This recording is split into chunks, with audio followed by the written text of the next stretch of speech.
We all spend a lot of time thinking and talking about how much you're going to enjoy the remodel you're planning when it's done. How to make the best choices for your home, your life, your budget, and your taste. How you'll love it when it's complete. But today, let's focus a little more on the near term. How can you plan a remodel you'll enjoy while it's happening? Because remodels take time. Depending on how you slice it, they can take months or years of your life. Why wouldn't you want that to be the best experience it can be? So today, let's get into it. My best advice for planning a remodel you will enjoy while it's actually in process. Hey there. Welcome back to Mid-Mod Remodel. This is the show about updating MCM homes, helping you match a mid-century home to your modern life. I'm your host, Della Hansman, architect and mid-century ranch enthusiast. You're listening to episode 1401. So here's the thing.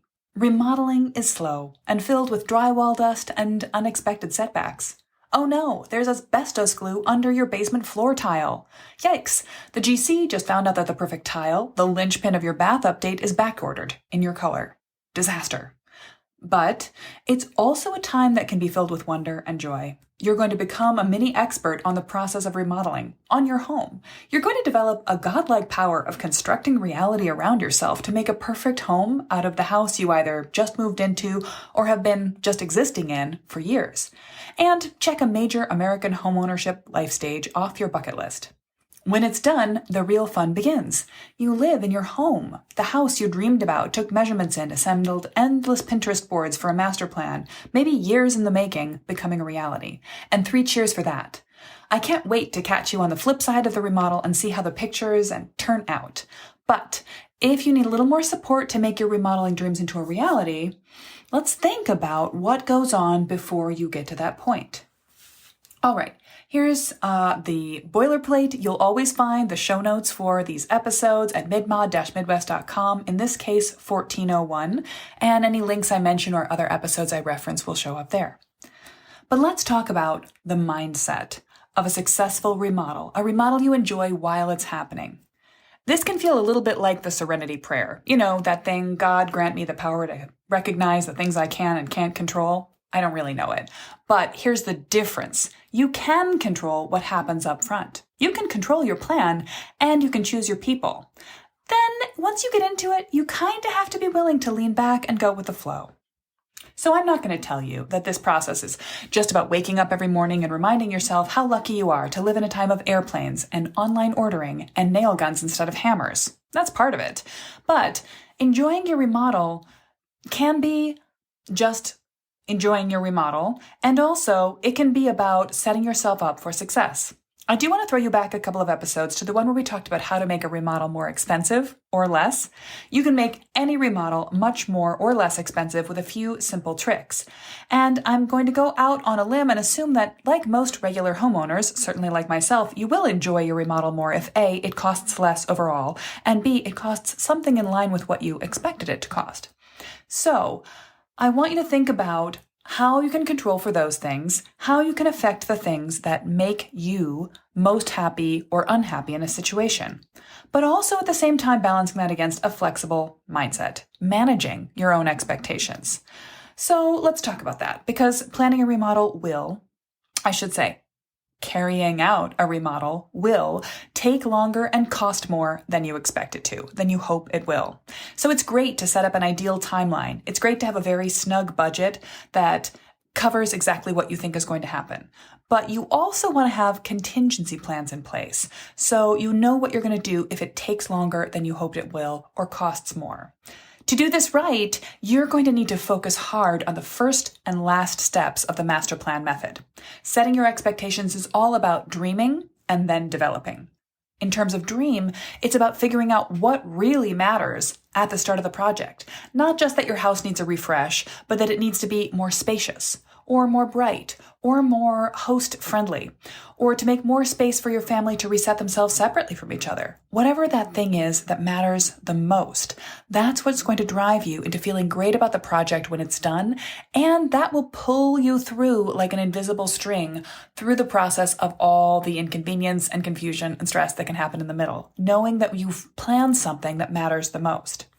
And then you control it with the develop phase of the master plan process. This is where reality meets with your hopes and priorities. So it's all about returning to your initial desires and filtering them through the lens of what is plausible, what is possible. Now, I know you might think you'd be happy if you had everything in a remodel and the kitchen sink, but money doesn't buy happiness. Just watch Succession. Instead, think about what's really going to move the needle for you. And maybe it is the most beautiful finishes in a couple of key places. Or maybe it's outside space with your family, and throwing everything else out in order to build the deck this year is the most important thing. To think about how to prioritize, you might like the metaphor I use in episode 1209. This goes back to planning your remodel like the last great vacation you enjoyed. I did this in May, and it's about thinking about the feeling that you want to get from your remodel. Now, shortly after that, I had a lovely 4-day getaway with 2 friends in Chicago, which we packed to the max with sightseeing and long chats. And then a week where one of them came back to Wisconsin with me, and we worked together during the days on our own and then hung out mornings and evenings in each other's company. Such a gift. We only blocked off 1 day in that week, her birthday, as a no work, no commitments, no messages time.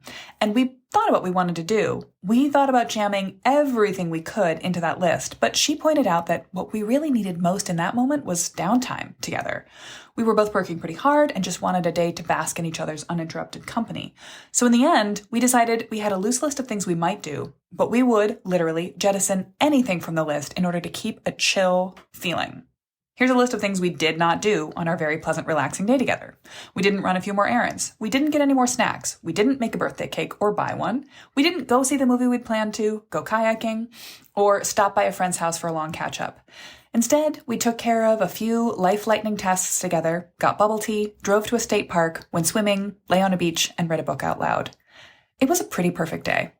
And this is what happens when you know what you want and why, and then you make your choices that line up. So this is related to remodeling and thinking of what kind of remodel matches the life you're up for living while it's going on. You need to know yourself, perhaps know your partner or your family well here. Are you willing to live with some long-term chaos in order to DIY a project or a number of years, or to stay in the house while the work is done? As we were talking about a couple episodes and how to control the cost of your remodel, sometimes that's the most cost-effective way to make things happen, to live in the house or to stretch out the time scale. But that might not be something that your family can tolerate. It might break an individual person's brain. No judgment, it's just not for everyone. So if what you need most is to go away on a long vacation and come back and find the floors are all refinished and the walls are all painted, then that's the kind of remodel you should be aiming for. And it is possible. You just need to know that's what you're going for and go for it. So thinking about how the style of remodel, not I mean the style of the look, but the arrangement of the remodel suits your life is really important to matching your experience to your expectations. It's also, to enjoy it, it's important to be flexible. This is the let go of the things you can't control part. To keep your price right, it's important to be flexible, but it also helps to keep your emotional state right. Now, this is part of the benefit of having a master plan. When you have an overall vision, you can roll with the punches. When the price goes up, you have the information and the soul searching done in order to rapidly and smoothly reprioritize. When something else is possible, you can pull it from your overall list and bring it in at the last minute. Or you can downgrade the quality of something you were looking at and upgrade the quality of another to make a balanced equation. Being well aware of your budget, sometimes a remodel is expensive, and it can feel good to put off the day of reckoning, but in reality, even if you are not letting yourself feel consciously aware of what a remodel is costing, what it's adding up to as it goes, the chances are that feeling of uncertainty will grate on you. So the more you plan ahead and the more you can pre-price and track your spending as you go, the more confident and calm you and your partner will feel through the process. You do need to prepare yourself for some frustration. It's inevitable. Your remodel is going to have setbacks. It's going to cost more than you hoped it would, take longer than you hoped it would. You're going to have to change horses in midstream at least once. But that doesn't mean your remodel has gone wrong. It doesn't mean you can't feel pretty good about it as it's going on, and certainly when it's done. A couple of things you can do to work through setbacks are to gamify the process. You can make milestones you're looking forward to and do what you can personally to move towards them. If you're DIYing, you can put in a little extra effort to make it go faster, or you can just observe the process differently. You can make bets with yourself or your partner about how long little things will take and enjoy the process of winning or losing a bet, even if you win by guessing it's going to take 3 times as long as you hoped. You can also think about, here's that thing parents do when they're worried about something and they don't want their kids to be. Perhaps you do this for your kids, or perhaps you remember a parent doing it for you. You can be kind to yourself. You can parent yourself through the process. And here's how it goes. Instead of saying, oh my God, we are so late, you play the hurry up game where everyone runs from the room and gets what they need to leave the house as quickly as possible because now it's a race. Or, we're not locked out of the house. We're going to play explore the yard. How many kinds of rocks can we collect until the locksmith arrives? Or, we love that it's raining. Let's sing our favorite rain song. We definitely did not mean to bring an umbrella today because it's fun to get your hair wet in the rain. These kind of benevolent lies or misdirections can make a dire situation suddenly turn into an adventure. And it's really helpful if you can see the ups and downs of your own remodel as an adventure. A temporary one, something you can remember as a funny story later, even if it's not terribly funny while it's happening. You might look back on some of your favorite childhood memories as something that your parents would recall as an oh shit time when they made a mistake or were rocked by life and circumstances beyond their control. Now as an adult, you've got the double vision to see both realities, so try to deconstruct that. Remodeling, even in the craziness, can be a fun game, can be the process of making those chaotic memories. And if nothing else, you can think of the remodel process as a sort of natural Goldilocks funnel effect. You are about to experience a lot of porridge that is too cold or too hot until you get to appreciate your new, just right life. What makes a remodel that people keep telling horror stories about, the regrettable kind of remodel, is when you let a series of repeated disappointments add up that you aren't able to easily pivot from, and then you continue to proceed in that direction based on the sunk cost fallacy that you ultimately will look back on with regret.